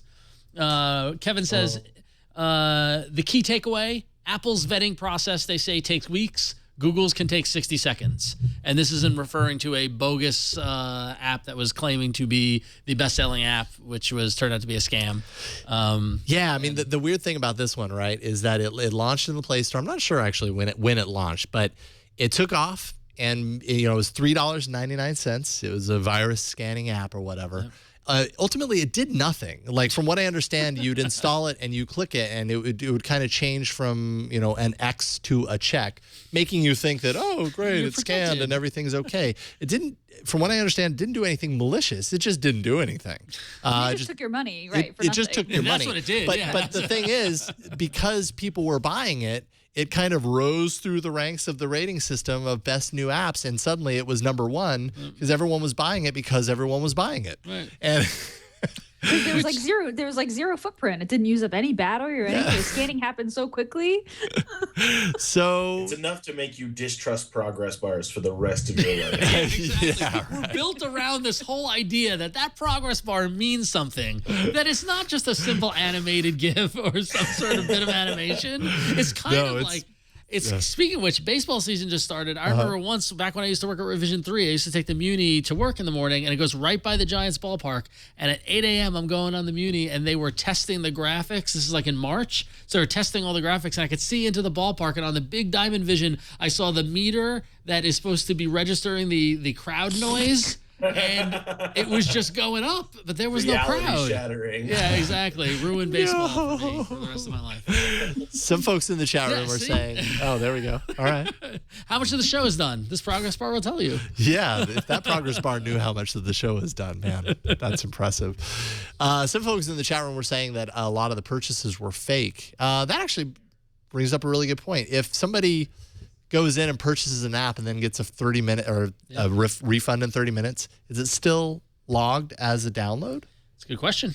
And if so, that apparently that might be what happened here to kind of raise that number. Yeah. And I don't know. Ultimately, the question being, is Google's 60-second, as this says in this email, approval process for an app, is that good enough for something? Well, yeah, and so Kevin also says in his email, he says, in a similar vein, the other day, my weather app ominously announced that it had detected a virus on my phone. Of course, it was just a very deceptive ad served through the ad network the app uses. Google needs to police in-app ad networks as well as the apps themselves better. So just overall, should Google be policing these apps a bit more?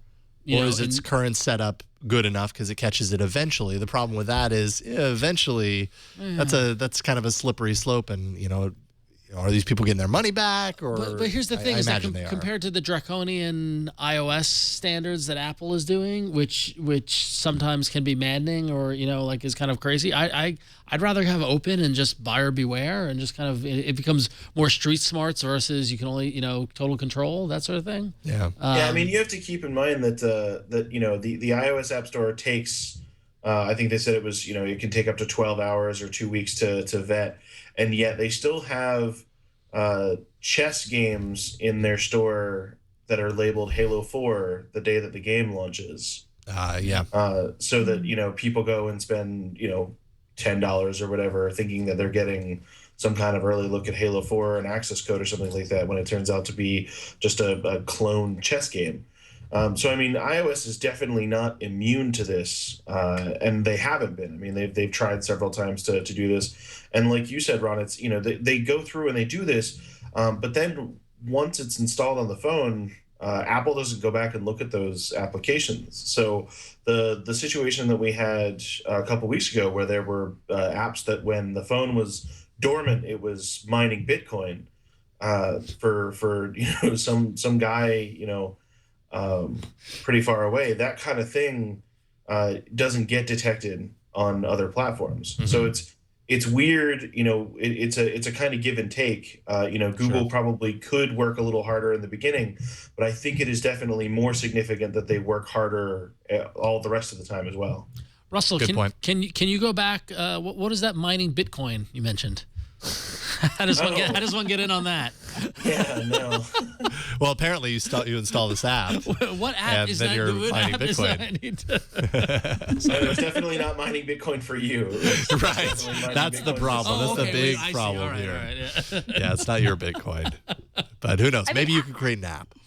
Yeah, Gina. Apple actually has human reviewers that look at apps, right? And Google does not. And Google's never going to do it, right? I mean, remember back in the day, Yahoo had like humans actually organizing links, indexing the web and organizing links under categories. And Google was like, we're just going to do this by an algorithm, right? Like, so Google's doing the same thing. They're just doing this algorithmically. And I believe that their algorithmic focus is, does this do something malicious? Now, I mean, arguably Virus Shield or whatever it was called wasn't doing anything malicious. It just wasn't doing what it said it was, do, which I guess is malicious in some ways, but it wasn't hurting you, right? I mean, I think in order for an algorithm to determine that an app does the things that its description says, would be a pretty hard problem, even for Google, right? Yeah. You really kind of need a human to say, okay, let's throw some viruses at this thing and see if it flags anything. Sure. Or to parse through the code, which is, I guess, what they did on GitHub, and be like, oh, this is just changing the checkbox. Or monitor the process and say, oh, when you push that button, absolutely nothing happens. This is what happens. Yeah. But right. the human review process at Apple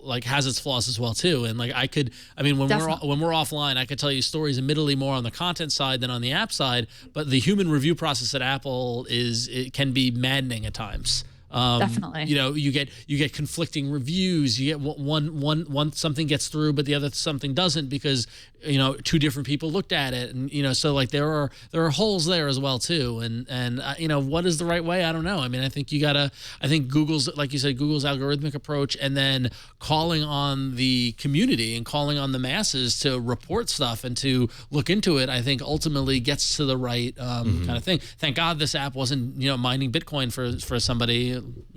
Not me, right. But or doing something super malicious to the phone. It was just kind of innocuous, but yeah, I mean, I get the feeling Ron's going to go home and do some real research into this whole mining Bitcoin app thing. I'm gonna really look into it. I mean, next week's app showdown is going to be the Ron Richards app, and I mean, he's like, I've got a really good idea for an app that I can finally develop here. I want the ramen at this restaurant is really good, and if they're only taking Bitcoin, I don't want to get edged out. So I'm just saying. Or cash, Ron. All right, yeah, but how much longer? How much longer? True, I mean, seriously. True. Very true. Good point. All right, what do you think? Should we do it? Should we battle? Arena time. So many enter, but only one lives. Android Arena. That R roll. Arena. Last week in the arena, it was a close arena. I have not checked the results. I'm going to click results right now. It was very close. Wow, that was pretty close. Yeah. Scene. Wow. Yeah. Way to go, Gina. Scene, a new way to do photos, gets 34% of the vote. I did not think I was going to have that. I thought Fixie was going to come out on top. I thought Fixie too. I thought it was sure. Fixie got 29%.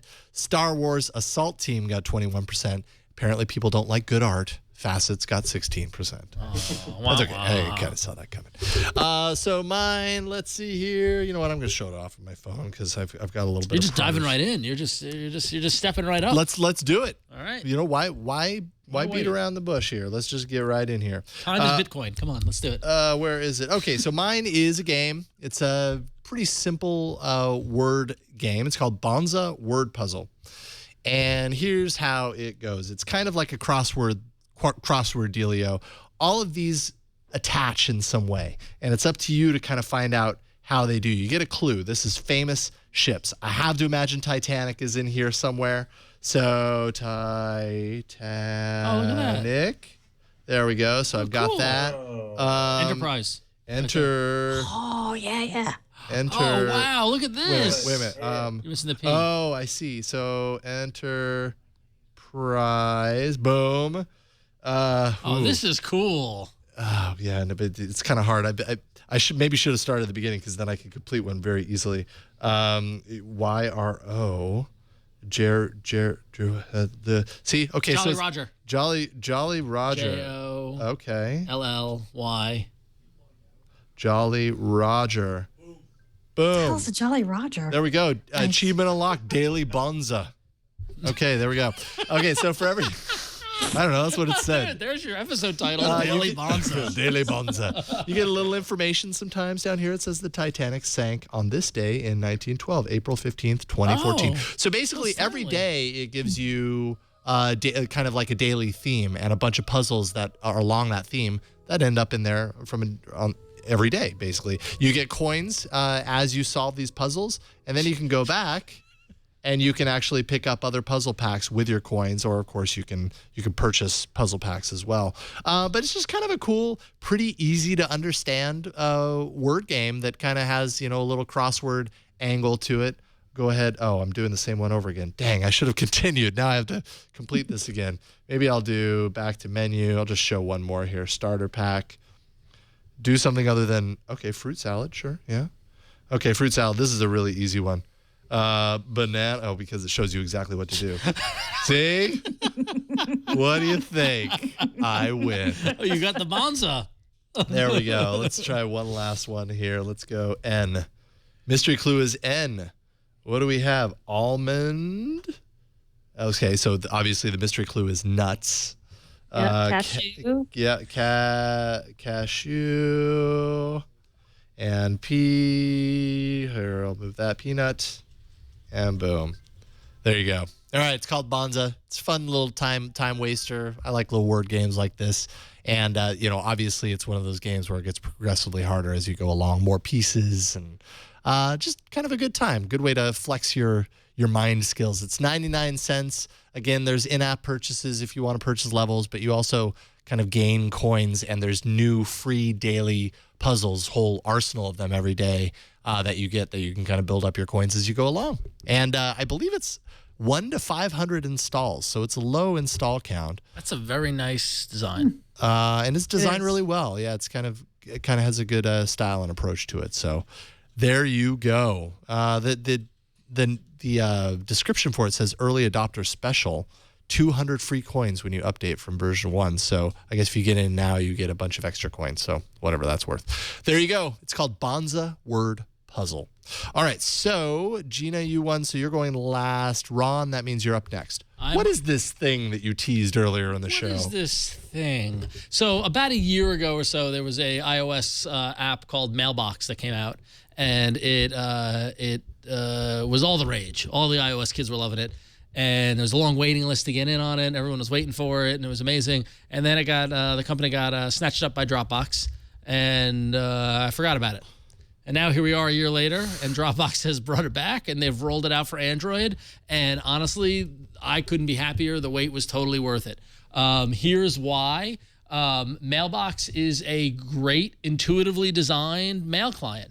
It utilizes the phone's inherent kind of swiping mechanism to give you more access and more control to your mail. So here I've got it here on my phone, and so this is my personal email, so don't read too much. But anyway, but so here you get a straight list of your mail as you normally would. I should adjust my brightness, so I will do that in a moment. Is that IMAP or POP, Ron? Well, I'm going to get to that in a moment. Let's Okay. That'll be a footnote to the review. There's a flow. Yeah. So you see that. So here I can see here's our message from Jason about the show and what's going on and that sort of thing. And so once you read it, you can. I'm going to go through the tutorial just to show you the whole thing, so I don't want to get it wrong. But let's see, where's this tutorial? Okay, so real simple. So a quick flick or a quick swipe to the right archives messages, right? Whereas a long swipe to the right trashes it. Oh, that's a dangerous I know. road. Distinction. Yeah. But it's all backed up to Dropbox, so don't worry about it. Okay. It's in the cloud. Oh. But it said trash. Yeah, That scares me no matter what. Swipe left to, now this is where it really gets interesting, where you can note for a message to be followed up on later. And when you swipe left, it brings up the sub menu where you can choose when it will be, and I'll show you guys how to do that. And then the long swipe left moves it to a list that you can manage, whether you have a to-do list or things like that. So it uses those 4 basic kind of swiping things. And I'll show, in this case, I'm just going to do a little short swipe, and there you go, that email goes away. I'm going to do the long swipe to show you to the trash. I just pulled the menu off, but there you go. And now it's gone. See? And there's no undo, but there's... There is a trash folder. So there it is. So you can get it. So it's not gone forever. Okay. So don't worry. But when does the trash get emptied? When you hit empty trash. Okay. So that makes sense. Now here's the neat one where you can say, okay, I'm going to do that later. And so it says later today, tomorrow evening, tomorrow, this weekend, next week, in a month, someday, or you can pick a date. So it gives you control on when you're going to follow up on it. So if I'm going to say, tomorrow evening, that email now goes away. Admittedly, it goes over to my later section, but tomorrow evening, it will put it back in my inbox. You don't want to remember that email tomorrow evening. I don't want to remember that email. The rejection from IO email. And then finally, if I do the long swipe, I can add it to a list, buy, read, to do. You can add lists and that sort of things. So the whole, now, for those of you who know me, I'm a big GTD nerd, and I'm a big Inbox Zero, a super big Inbox Zero nerd. The whole premise around Mailbox is to help you get to Inbox Zero. The big thing about Inbox Zero, and I'm going to get on my soapbox a little, and Gina might chuckle or whatnot, but the whole thing about Inbox Zero is that your inbox is not your to-do list. Your inbox, right? Yes. Okay, good. Preach. Yes. Preach. Your inbox is a place where you receive messages and then you decide what to do with them and you action them and then you move them away. So an action could be to reply to that message. It could be to delete it. It could be to archive it. It could be to add it to a list, or it could say to defer it until you're going to respond to it at another time point. That's the whole point of getting your inbox to zero, because you've taken care of everything that you need to at that given moment. You might be able to go back later on to take care of some things, but don't use your inbox as a to-do list. And that's basically the power of Mailbox, and that's why it's such a great app. So the app is beautiful. It works great. It's still early, though. So the one hitch is that it only works with Gmail and with, ironically, iCloud email accounts.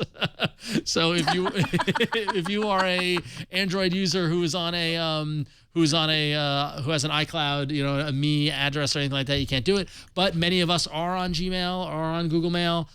This is a great alternative for the Gmail app. Already, it's smoother than any mail client I've used. The build is really nice. They are planning on bringing other formats like IMAP and things like that to the application later on. So it's super early, and you can be, kind of in on it. If you're on an IMAP or a POP3 account, and all my sympathy if you're on a POP3 account, because I still am too, and it's painful, then you might want to consider migrating your mail to Gmail to use it, or just wait until the app gets updated.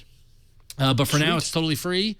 And it's a dang pretty app, and it helps you get to Inbox Zero. So that's a win in my book.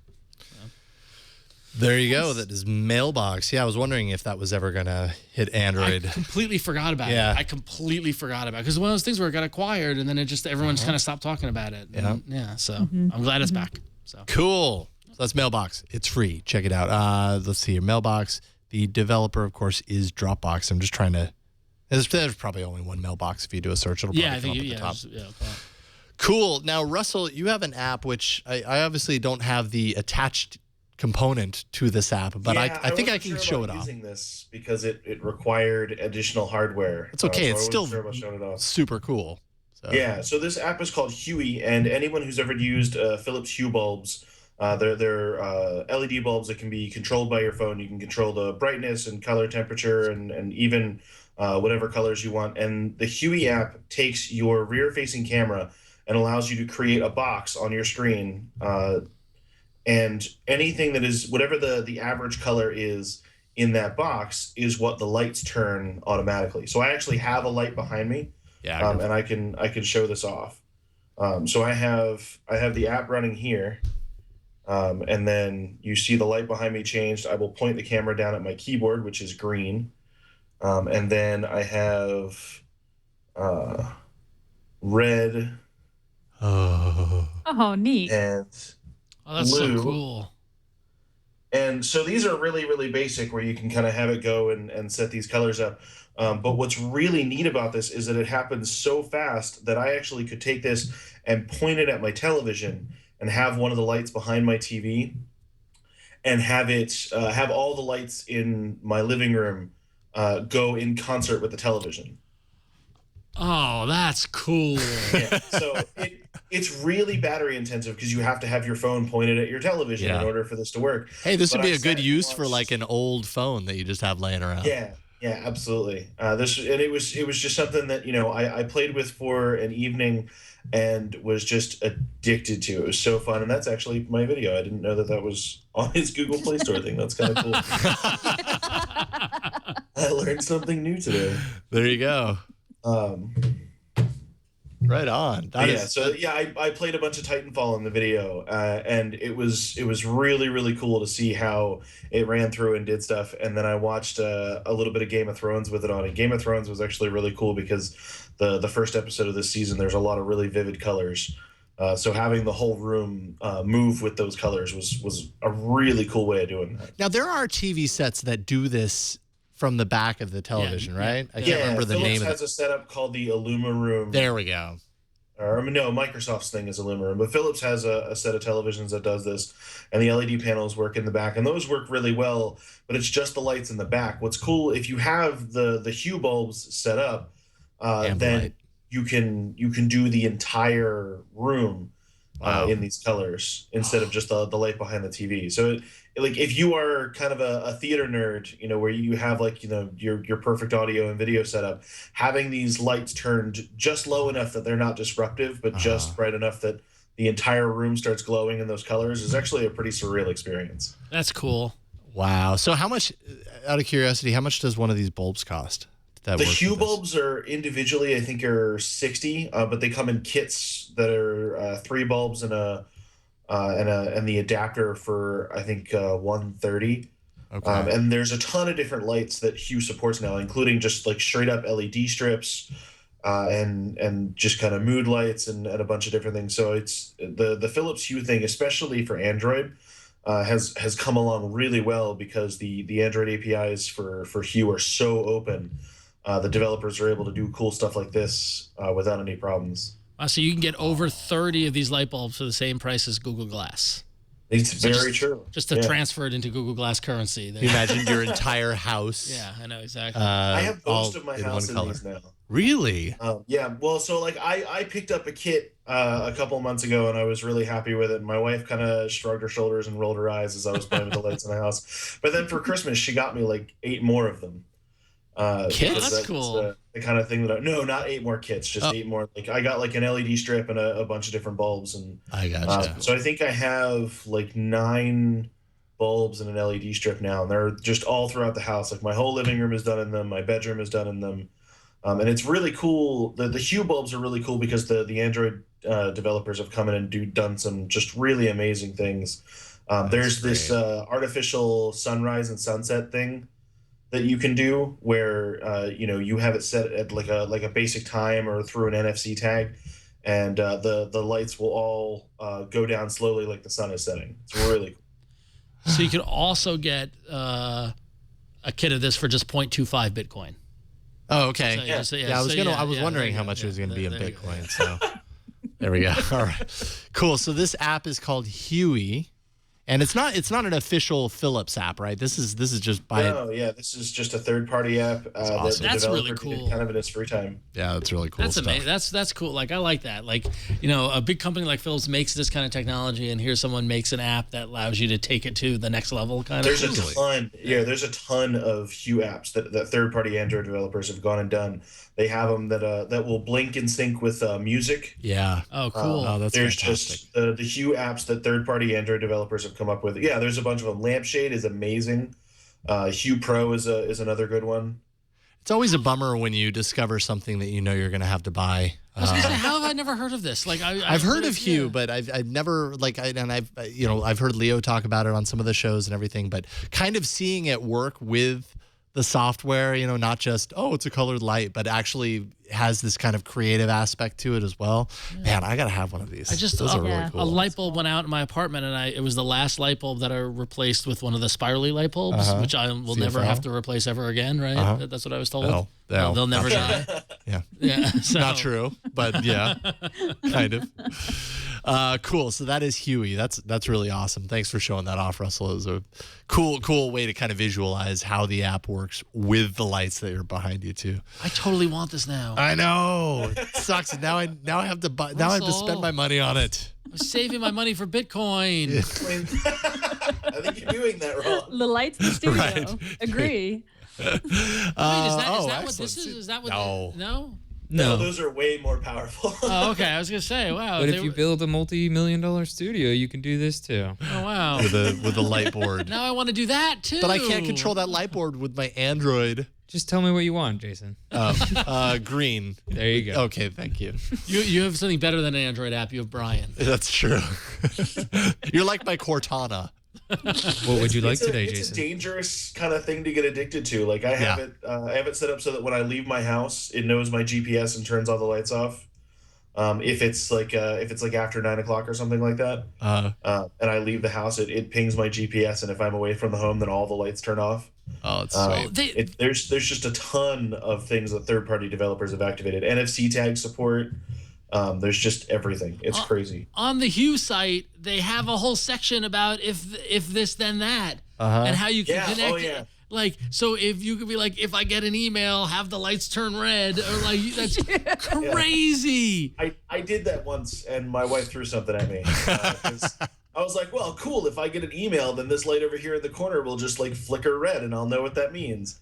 And that was a bad idea. That's so cool. Oh, awesome. I love it. Again, another thing I would do if I had way more time on my hands. Man. All right, Gina, you have the Herculean task of following up Huey. I'm voting for Huey. I don't know about you guys. I know. This is a tough act to follow. My app is I'll just say it. It's pretty boring in comparison, but all right, I'm going to go there. So my app this week is called App Eater. It's free. And I realize that there's irony in using an app to manage your other apps fully there. But this is basically what App Eater does. It's a batch uninstaller for Android. So spring cleaning, you want to do a little spring cleaning on your tablet, on your phone, which I wanted to do when I got my M8, a bunch of apps downloaded. And, I install a lot of apps and, things change and some things you mean to use and you don't. And some things you just forget to shut down. This is what App Eater's for. App Eater shows you a list of all the apps on your phone or on your device. You can sort them by when you installed them, when you most recently used them, when they last updated. You can reverse the order there on the. Oh, I'm glad you're showing this off on the tablet, Jason. Thank you. Yeah. And if you want to uninstall a bunch of apps, you just tap them. You batch select a bunch of apps, and then you just tap on the eat button on the bottom, and it'll uninstall for you. Yeah, so I don't know what to uninstall. Okay, I'll get rid of it. Yeah. There we go. Okay, so sorry about that. I didn't mean to make you uninstall apps. I know. I'm like, wait a minute. Eat. Yes. And then you'll say, yeah, you sure you want to install? You want to show you want to install? Oh, really, that's really nice. easy way to just clean things up and only keep the apps that you want. And I found a lot easier than going through your app drawer and then dragging the drop. So really nice way to kind of keep in track of what you got installed and batch uninstall. You can also add a widget to your home screen. So if you're the type that likes to install an app tries it once and then maybe doesn't like it, but you don't want it to go through and uninstall it again, you can add a widget that will automatically uninstall, say, the last installed or the last updated. So you'll see that the widget icon shows you last installed Bonza, and it'll prompt you to do that. The icon's hiding out in the trash can. Yeah, the icon's hiding out in the trash can. Exactly. My daughter liked this app because it kind of looks a little bit like Oscar the Grouch. Yeah, thank you. Wow, Brian, great minds. So that's it. App Eater, just batch uninstaller for Android. Keep your device clean. Just uninstall a bunch of apps that you're not using. Save some battery. Save some disk space, and it's free. Thank you, Oscar. And thanks, you, Gina. Cool stuff. App Eater. It just reminds me of Hall & Oates. I don't know why. He's an app eater. App eater. Good. Sorry about that. Everybody's going to have that song stuck in their head. The rest of the evening. Yeah, exactly. Okay, so there we have it. 4 great apps for you to check out. Bonza, Word Puzzle, Mailbox, Huey, and App Eater. Which is your favorite of the week? Go to AAApoll.com/157 for episode 157. It's AAApoll.com/157 and vote. It's a good group. Yeah. Oh, Bonza's running away with it. Wow. I had no idea. I think this is a pretty strong one. This one's going to go down to the wire. This is a strong one. Yeah, this is good stuff. Awesome stuff. Well, another fantastic episode in the can, as they say. Good stuff. Russell, it was great having you back. We got to have you back a lot sooner than, I think it was 8 months or something. Too long. Yeah. I'm definitely looking forward to coming back again. This is fun. If we had known about the light bulbs, it would have been sooner. I'm just saying, Russell, you got to keep us posted. Next time you get colorful light bulbs, you let us know, all right? I will. Now I know that light bulbs are serious business. I mean, Apparently. I honestly didn't know. I didn't know either, but they are. I'm very impressed. So, Russell, where can people find your awesome work online? Where can people find you? I am geek.com and Google Plus are pretty much the only places that you will find me. I do occasionally drift into Twitter, but my writing stuff can all be found at geek.com, and any other silly things I get myself into are over on Google Plus. Radical. Well, thank you once again. We'll be following you, and hopefully, in a perfect world, we'll still all end up at I.O. Together, and we'll all get a drink. Hopefully. There we go. Or keeping the hope alive. Somewhere within the neighborhood. Yes. Of Google I/O. There we go. Ron, how about in you? A bar right down the street. Yeah, no, listen, there's a couple of good bars we can go meet at. It'll be fine. It'll be wonderful. So you can find my daily musings go to about.me/RonXO and pick your social network of choice, and you can see my wackiness and vague tweets and things like that. And then by day, I'm over at imagecomics.com, where we are actually celebrating the fact that we were nominated for 20 Eisner Awards, which are like the Oscars of comics. And we're actually having a sale on the nominated titles. So all in Google on all platforms, but in Google Play starting tomorrow, you'll be able to get 50% off things like Saga and Sex Criminals and Lazarus and some of the Pretty Deadly, some of the other great titles that were nominated for Eisner. So check it out. Wow. Yeah. So go you. Yeah, well, it's not me. I go our Your name is attached to all of these, right? At the very top of the list? Spreadsheets. Oh, okay. Yeah, that's all they are. Deep within solely this. responsible. But yeah, that sale runs until Monday. So check it out in Google Play. If you just search for any of the titles, you can find 50% off there in Google Play. Yeah, that's awesome. Yep. Now, what are those comics broken down in Bitcoin? Oh, geez, Russell. I wasn't prepared for that. Well, you need to think about the future. You need to think ahead here a little bit. I actually just started reading comics on tablets. It was like a weird transition for me, and it's actually not bad now. So this is a perfect opportunity for me to go and blow a whole bunch more money on them. Go for it. Wait till tomorrow. Save 50% off. So there you go. Nice. Good tip. Awesome. And Gina, how about you? When I'm not here on Twit, I'm working on my app ThinkUp at thinkup.com. It's social analytics for humans. So go check that out. And I also do This Week in Google. Oh, yeah, thank you, Brian. That's ThinkUp. Open to the public now. Go there. I also do This Week in Google here on the Twit Network. That's a show that airs on Wednesdays at 1 p.m. Pacific, 4 p.m. Eastern, where we talk all things Google, often Android and Facebook and Twitter and other cloud stores, cloud-related issues. And that's with Leo and Jeff. So you should come on by and watch tomorrow's episode. Absolutely. And how about you, Brian? Me? Well, I'm feeling a little weird today, guys. Feeling a little different. Feeling a little holy. Oh. I respect respect you so much more now. I look so much more official like this. Oh, you really needed an angelic choir playing. Don't I? Oh. Well, you can find me on Thursdays with Father Robert Balaser on Know How. That guy. Yeah. Yeah. Right. Which way? This is the weird. He's letting me borrow his collar to pray for you guys to get into IO. So. Oh, thank you. I appreciate that. Is that legal too? Like how? Like that can't be okay. Padre got in. So. Oh, that was the best outro ever for a technical director. Sorry, Chad. Brian just won. There you go. You can find me at about.me/Jason Howell. Follow my musical exploits at yellowgoldmusic.com and on Google Plus. I kind of talk a lot on Google Plus when I'm not busy getting pulled over because I'm holding up a Galaxy S5 at a light. It happened. Check out my Google Plus. You can see the story. Pretty funny stuff. That is it for this week. Leave us a voicemail in your own voice. We love that. 347-SHOW-AAA.